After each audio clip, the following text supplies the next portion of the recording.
Almost 200 years ago, Supreme Court Justice Joseph Story warned of demagogues, who he said would flatter the people that they may betray them. That's pretty much what Katie Pavlich is talking about in her new book, Assault and Flattery, The Truth About the Left and Their War on Women. She's a Fox News contributor, a news editor at Town Hall, and an expert on politics and gender. Welcome, Katie.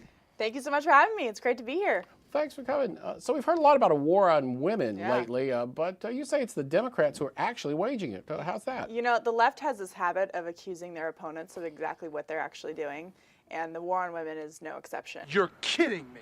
You know, I covered the 2012 presidential election very closely. I was on the campaign trail for a couple weeks on end, and I came away from that election with the idea that Democrats wanted women to be dependent on government, not independent from it. And when you take a look at what the left is accusing their opponents of, and you dig into looking, well, maybe let's see what they're actually up to, considering this is their pattern of history and behavior. There are decades and decades of different aspects of the left doing things, passing policies that are bad for women. And then, of course, there's the men in the Democratic Party who have a very severe bad history with women, you know. Okay, your turn to spin the bottle, guy dressed like Bill Clinton. Yeah, dressed like.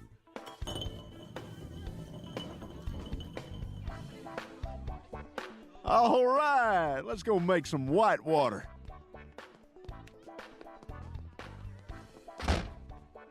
I like my title, Assault and Flattery, because there are some literal assaults of women, but the flattery part, you know, the definition of flattery is giving people false compliments in order to get a personal gain. And the left says that they are about empowering women. On the gun control issue, they're really not. They're about taking away a woman's right to be equal with men. You know, God made man and God made woman, but Sam Colt made them equal. Fucking A.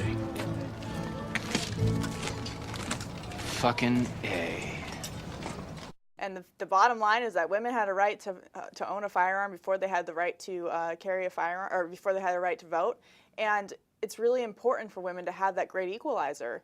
And yet, this left side of the spectrum that claims to want women's equality takes away a very important tool for women to use to defend themselves against a violent attacker. And that comes down to control. And it's the opposite of what they claim and preach, which is another myth that I debunk in my book. You know, if liberals really are about female empowerment and independence, then why are they constantly pushing legislation that puts women into a more vulnerable, dependent situation, especially when it comes to personal protection and self-defense? Why is it that Democrats only think that it's women who are weak enough that they need the government to provide everything throughout their whole life? I mean, is that not sexist to not do a life of John and inequality? I mean, that made no sense to me. And on the issue of this government dependence and taking men out of the home, I have a ton of history in the book about how the women's rights movement in the 1960s was actually based in Marxism and socialist policies. And if you read that material that I found actually at the National Organization for Women conference, it's all about breaking down the family. And it's all about taking men out of the system because they see the modern or the traditional family as the nuclear thing that keeps the capitalist society together. It's a rival power center. Exactly. And so if they can destroy that family structure, they destroy capitalism, and then they get to replace it with the state, which is exactly what they've been doing for the past 50 years and exactly what we saw Barack Obama promoting in 2012 and something they're going to continue to promote in 2014 and 2016. Get the fuck out of here. I get the question a lot. Why do young single women vote for the left and vote for Democrats? And I think that the answer is because they haven't been told anything else. They go through a public school system that is very liberal. Then they go to their universities where there is not a trace of the other side of the argument that I'm making in my book. The only argument that they're getting is the argument of it's okay to be dependent on the government. Dependence is empowering. It's okay to get that check through these women's studies groups and through the women's programs on campus.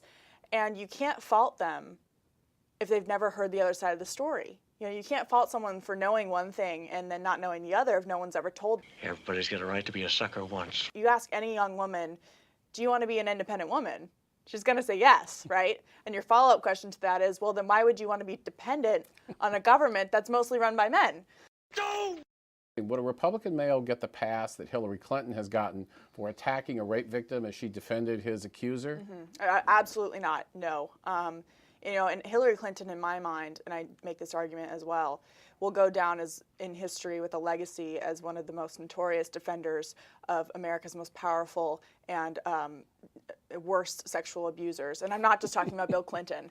I'm talking about the child rapist. It's not the issue that she defended him. It's the issue that she laughed about it, laughed about getting him off. And if you actually look at the court documents, it shows that she, you know, the evidence problem wasn't enough for her. She had to attack a 12-year-old girl as being emotionally unstable and having romanticized sexual fantasies about older men. I mean, it wasn't enough for her just to deal with the facts of the case. That's all the stuff that the evil male lawyer does in the movies or made for Hallmark or Lifetime, right? Right. Everything that guy just says is bullshit. Thank you. Exactly. You know, And then you fast forward through Hillary Clinton's life, and of course she put up with Bill Clinton's philandering, and it wasn't just about that. It was about she actually helped destroy the women who Bill Clinton was using and flattering, and then, you know, threw to the side and ruin their lives. Bang.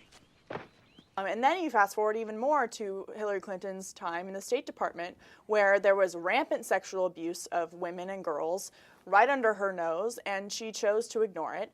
And when female whistleblowers came forward, she had her chief of staff shut them down. And so when Hillary Clinton claims to be this big proponent of women and girls and women's rights around the world, her history at the State Department and throughout the rest of her life tells a very different story.